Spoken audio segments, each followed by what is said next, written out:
गौतम बुद्ध जब भी अपना प्रवचन समाप्त करते, अपने शिष्यों को 3 बार समझाते और कहते कि जाओ अब अपना अपना काम करो। उनका एक प्रिय भिक्षु था आनंद। उसे यह बात अजीब सी लगती कि रोज रोज उसी बात को कहने का क्या मतलब है। और जब एक दिन उससे रहा नहीं गया तो उसने उन्हें टोक दिया। बुद्ध धीरे से मुस्कुराए और बोले, आनंद, तुम्हारा कहना अपनी जगह पर सही है कि भिक्षु को रोज रोज क्या समझाना कि जाओ अब अपना अपना काम करो। पर शायद तुमने यह ध्यान नहीं दिया कि धर्म सभा में सिर्फ भिक्षु ही नहीं, आसपास की बस्तियों के बहुत से लोग भी आते हैं। उनमें से बहुत से लोग ऐसे होते हैं जो पहली बार आए होते हैं। तो उनके लिए मैं यह बात 3 बार दोहराता हूँ। पर यह स्पष्टीकरण भी आनंद के पल्ले नहीं पड़ा। इस पर बुद्ध बोले, आनंद, आज की सभा में जितने लोग बैठे थे उनमें सन्यासी तो बहुत सारे थे, पर एक चोर और एक वेश्या भी थे। कल तुम ऐसा करना कि किसी एक सन्यासी उस चोर और वेश्या से जाकर मिलना और उनसे पूछना कि मेरी बातों का उन्होंने क्या अर्थ ग्रहण किया। यह सुनकर आनंद और आश्चर्यचकित हुआ कि इतने लोगों की भीड़ में बुद्ध ने चोर और वेश्या को एक नजर में कैसे पहचाना। और भला मैं कैसे जानूंगा कि वह चोर और वेश्या कहाँ रहते हैं। बुद्ध उसके मन की बात समझ गए।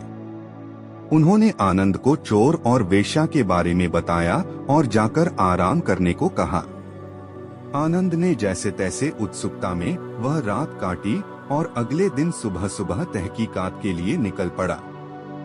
सबसे पहले वह एक सन्यासी के घर पहुंचा जो बुद्ध की धर्म सभा में नियमित रूप से आता था। आनंद ने उससे पूछा, रात्रि सभा में बुद्ध ने जो आखिरी वचन कहे कि अब जाकर अपना अपना काम करो, आपने उससे क्या सीखा? इस पर वह भिक्षु बोला, इसमें सीखने वाली क्या बात है? भिक्षु का नित्य कर्म है शाम को ध्यान, अल्प भोजन और विश्राम। मैंने कल भी वही किया। आनंद को पता था कि भिक्षु से उसे यही उत्तर प्राप्त होगा। अतः वह मुस्कुराया और चोर के घर की ओर चल पड़ा। पूछते पूछते वह चोर के घर पहुंचा। चोर उस समय सो रहा था। उसे उसके घर वालों ने जगाया और बताया कि भिक्षु आनंद उससे मिलने आए हैं।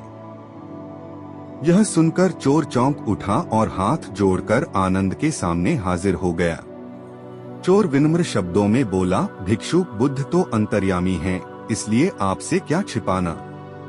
मैं कल रात पहली बार बुद्ध की धर्मसभा में गया और उनके प्रवचन सुने। मेरा तो जीवन ही सफल हो गया।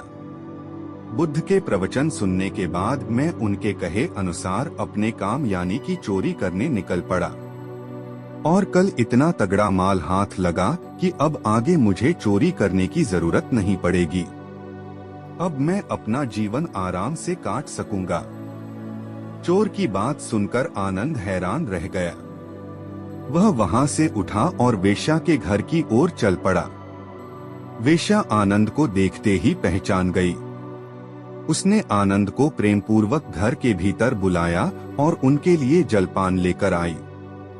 जलपान ग्रहण करने के बाद आनंद ने वेश्या के सामने भी अपना सवाल दोहराया। यह सुनकर वेश्या बोली, भिक्षु, भगवान बुद्ध ने अपने प्रवचन के अंत में कहा कि जाओ अपना अपना काम करो। सो प्रवचन के बाद मैं अपने घर आई और अपनी नाच गाने की महफिल सजाई। लेकिन बुद्ध के आशीर्वाद से कल के जैसी महफिल तो कभी नहीं सजी। कल मेरी महफिल में कई बड़े बड़े राजे महाराजे पधारे। उन लोगों ने प्रसन्न होकर इतना धन धान्य मुझे दिया कि अब मुझे धन के लिए ये कर्म करने की आवश्यकता ही नहीं पड़ेगी। आनंद के आश्चर्य की सीमा न रही।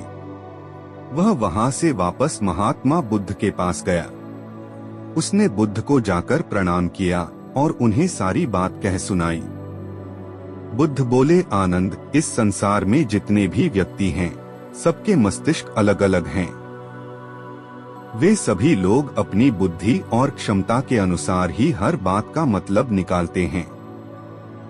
इसीलिए मैं अपनी इस बात को 3 बार कहता हूँ कि जाओ अब अपना अपना काम करो। इसके पीछे मेरी सोच यही है कि किसी के समझने में कहीं कोई कमी न रह जाए। लेकिन इसके बाद भी लोग उस बात का मतलब अपने अपने हिसाब से समझते हैं और इसका कोई उपाय भी नहीं है। इसीलिए ये सृष्टि ऐसी है। हम इसे बदलने के लिए लोगों को प्रेरित तो कर सकते हैं, पर हमारी बातों का कितना असर उन पर होगा यह कोई नहीं जानता। इसीलिए मैं सभी के साथ एक समान व्यवहार करता हूँ और सभी को एक समान अपना अपना कार्य करते रहने के लिए प्रेरित करता हूँ।